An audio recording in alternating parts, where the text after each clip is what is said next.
Good morning. My name is Jashwant Sriram. I am studying 7th class at Alas English Medium School. ముందుగా నేను చెప్పబోయే అంశం తెలుగు సంధిలోని ఉత్పసంధి గురించి చెప్తాను. దీనిని ఉకార సంధి అని కూడా అంటారు. ఇప్పుడు మనం ఉత్పసంధి సూత్రం తెలుసుకుందాం.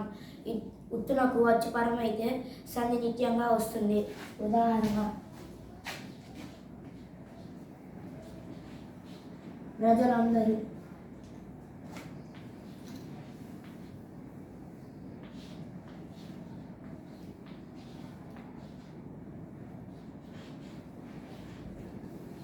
దీనిని విడదీస్తే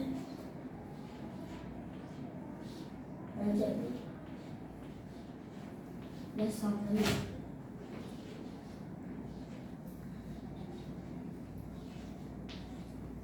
ఇది పూర్వపదం, ఇది పరపదం. పూర్వపదంలో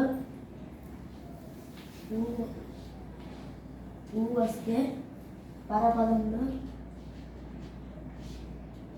అచ్చుపరం అయితే దానిని ఉత్పసంధి అంటారు. ధన్యవాదాలు.